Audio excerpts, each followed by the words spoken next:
حضرت انس رضی اللہ تعالیٰ عنہ حضور اکرم صلی اللہ علیہ وسلم کا یہ ارشاد نقل کرتے ہیں کہ لا الہ الا اللہ بندوں کو اللہ جل شانہ کی ناراضی سے محفوظ رکھتا ہے جب تک کہ دنیا کو دین پر ترجیح نہ دیں، اور جب دنیا کو دین پر ترجیح دینے لگیں تو لا الہ الا اللہ بھی ان پر لوٹا دیا جائے گا، اور یہ کہا جائے گا کہ تم جھوٹ بولتے ہو۔ لا الہ الا اللہ، لا الہ الا اللہ جب کہہ دیا تو اللہ سے اقرار کر لیا کہ یا اللہ ہم آپ کو اپنا معبود مانتے ہیں، آپ ہی عبادت کے لائق ہیں اور آپ ہی کے حکم پر ہم چلیں گے۔ یہ اقرار ہے۔ جب بندہ اللہ تعالیٰ کے حکم کو پہلے نمبر پر رکھ کر عبادت کرتا رہتا ہے اور دنیاوی ضروریات اور مقاصد کو دوسرے نمبر پر رکھتا ہے تو یہ لا الہ الا اللہ بندے کو اللہ کی ناراضگی سے بچاتا ہے۔ اور جب ایسا نہ ہو، دنیا کو ترجیح دی جائے، اللہ کا حکم چھوڑ دیا جائے، تو پھر لا الہ الا اللہ بھی ان پر لوٹا دیا جاتا ہے اور کہا جاتا ہے تم جھوٹ بولتے ہو، کہتے لا الہ الا اللہ ہو اور کرتے اپنی مرضی ہو، کہتے لا الہ الا اللہ ہو لیکن اللہ تعالیٰ کا حکم اس پر عمل کرتے نہیں ہو۔ ایک دوسری حدیث میں آتا ہے، حضور اکرم صلی اللہ علیہ وسلم کا یہ پاک ارشاد ہے، جو شخص لا الہ الا اللہ وحدہ لا شریک لہ کی شہادت لے کر آئے وہ جنت میں داخل ہوگا جب تک کہ اس کے ساتھ دوسری چیز نہ ملائے، جب تک کہ اس کے ساتھ دوسری چیز نہ ملائے، یعنی اپنے اس کلام میں کھوٹ اور میل پیدا نہ کرے۔ جب اس نے کہا لا الہ الا اللہ وحدہ لا شریک لہ، جب یہ بات اس نے اللہ سے کہہ دی، اقرار کر لیا، اب دوسری بات کی گنجائش نہیں ہے، نہیں ہے۔ لا الہ الا اللہ، اللہ کے علاوہ کوئی ہے ہی نہیں۔ کیا خیال ہے؟ نہیں ہے۔ جب اللہ کے علاوہ کوئی نہیں ہے، اللہ کے ساتھ کوئی نہیں ہے، اللہ کا شریک کوئی نہیں ہے، اللہ کے مثل کوئی نہیں ہے، اللہ کے برابر کوئی نہیں ہے، اللہ کے ساتھ کوئی بھی کسی بھی اعتبار سے نہیں مل سکتا، نہیں رل سکتا، نہیں جڑ سکتا، تو پھر اللہ تعالیٰ کے علاوہ کسی اور کا حکم کیوں مانتے ہو؟ کبھی نفس کا حکم مان رہا ہے، کبھی شیطان کا مان رہا ہے، کبھی دوسرے کا مان رہا ہے، کبھی تیسرے کا نہیں۔ جب لا الہ الا اللہ وحدہ لا شریک لہ کہہ دیا، اب اللہ کا حکم پہلے ہے، بعد والوں کے حکم بعد میں۔ جب تک ایسا نہیں کرے گا تو جنت میں یہ کلمہ اس کو لے جائے گا، لیکن جب اس نے ملاوٹ کر دی، زبان سے لا الہ الا اللہ کہہ رہا ہے اور کر اپنی مرضی رہا ہے، تو پھر یہ کیا بول رہا ہے؟ جھوٹ۔ اس نے ملاوٹ کی ہے۔ حضور اکرم صلی اللہ علیہ وسلم نے 3 مرتبہ یہ بات ارشاد فرمائی، جو شخص لا الہ الا اللہ وحدہ لا شریک لہ کہہ دے، شہادت دے دے، وہ جنت میں داخل ہوگا جب تک اس کے ساتھ دوسری چیز نہ ملائے۔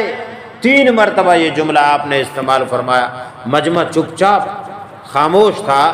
دور سے ایک شخص نے دریافت کیا، اے اللہ کے رسول، میرے ماں باپ آپ پر قربان، دوسری چیز ملانے کا کیا مطلب ہے؟ جب تک کلمے کے ساتھ دوسری چیز نہ ملا دے، اس کا کیا مطلب ہے؟ آپ صلی اللہ علیہ وسلم نے فرمایا، دنیا کی محبت اور اس کو ترجیح دینا اور اس کے لیے مال جمع کر کے رکھنا اور ظالموں کا سب برتاؤ کرنا، ظالم بن کے رہنا اور مال کو جمع رکھنا، دنیا کی محبت دل میں رکھنا اور دنیا کو ترجیح دینا، یہ ایسا ہے کہ آپ کلمے کے ساتھ دوسری چیز ملا رہے ہیں۔ جب ملا رہے ہیں تو کلمے کا جو پاور تھا کہ لا الہ الا اللہ اس کو جنت میں داخل کرے گا، وہ پاور کمزور ہو جاتا ہے۔ دوسری چیز جو آ گئی ملاوٹ بن گئی۔ کیا خیال ہے سر؟ سیمنٹ کتنا مضبوط ہے، لیکن اگر اس میں ملاوٹ ہو یا اس میں صحیح مٹیریل نہ ہو تو اس کی پکڑ کمزور ہے، مدت اس کی گزر جائے یا اس میں ملاوٹ آ جائے تو پھر کیا ہو جاتا ہے۔ اچھا، جب دیوار بنائی جا رہی ہے، دیوار کو جب تک مٹی سے صاف نہیں کریں گے، اس پر آپ صاف ستھرا سیمنٹ ہی کیوں نہ لگائیں، لیکن مٹی درمیان میں آ جانے کی وجہ سے نیچے والے اینٹ کا اوپر والے اینٹ کے ساتھ سیمنٹ کی وجہ سے جوڑ مضبوط نہیں ہوگا۔ جب تک مٹی صاف نہیں کریں گے جوڑ مضبوط نہیں ہوگا، سیمنٹ کام نہیں کرے گا۔ سیمنٹ کا کام اور مضبوطی ہے، یہ مضبوطی لینے کے لیے درمیان میں کچھ نہیں ہونا چاہیے، خالص سیمنٹ ہو جائے، آپ ایک اینٹ نیچے ایک اوپر رکھیں، وہ مضبوطی سے ایک دوسرے کو پکڑ لیں گے۔ لا الہ الا اللہ خالص رکھو، اس کے ساتھ ملاوٹ نہیں۔ اگر ملاوٹ کرو گے دنیا کی محبت کے ذریعے یا دنیا کی کام کو ترجیح کے ذریعے یا مال جمع رکھنے کے ذریعے یا ظالموں کا سب برتاؤ کرنے کے ذریعے، تو پھر وحدہ لا شریک لہ کا یہ اقرار آپ کا کمزور پڑ جائے گا۔ ایک اور حدیث میں آتا ہے، حضور علیہ الصلوۃ والسلام نے فرمایا، جو شخص دنیا سے محبت رکھتا ہے وہ آخرت کو نقصان پہنچاتا ہے، اور جو آخرت سے محبت رکھتا ہے وہ دنیا کو نقصان پہنچاتا ہے۔ بس ایسی چیز کی یعنی آخرت کی محبت کو ترجیح دو جو باقی رہنے والی ہے، اس چیز یعنی دنیا پر جو فنا ہونے والی ہے۔ ایک اور مقام پر ارشاد فرمایا، دنیا اس شخص کا گھر ہے جس کا آخرت میں گھر نہیں ہے۔ دنیا اس کا گھر ہے جس کا آخرت میں گھر نہیں، اور اس شخص کا مال ہے جس کا آخرت میں مال نہیں، اور اس کے لیے وہی شخص جمع کرتا ہے جس کو عقل نہیں۔ دنیا کے لیے جمع کر رہے ہیں، دنیا کے لیے جمع کر رہے ہیں، دنیا کے لیے جمع کر رہے ہیں، آخرت کے لیے دینے کے لیے کوئی تیار نہیں ہے۔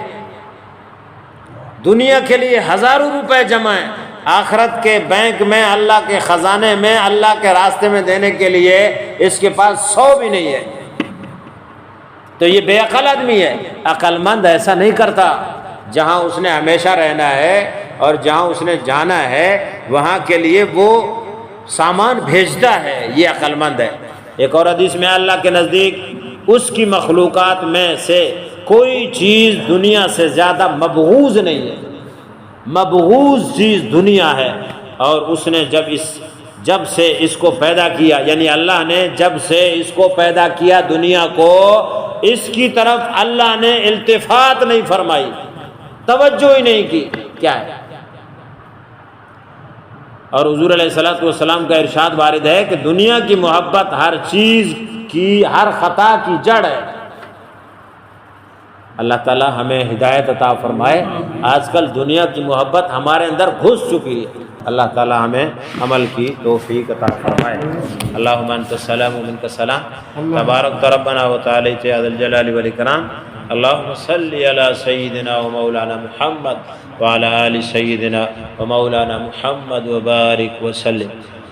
ربنا آتنا فی الدنیا حسنۃ وفی الآخرۃ حسنۃ وقنا عذاب النار۔ ربنا هب لنا من ازواجنا وذرياتنا قرة اعين واجعلنا للمتقين اماما۔ ربنا تقبل منا انك انت السميع العليم وتب علينا انك انت التواب الرحيم، وصلى الله تعالى على خير خلقه محمد وآله واصحابه اجمعين برحمتك يا ارحم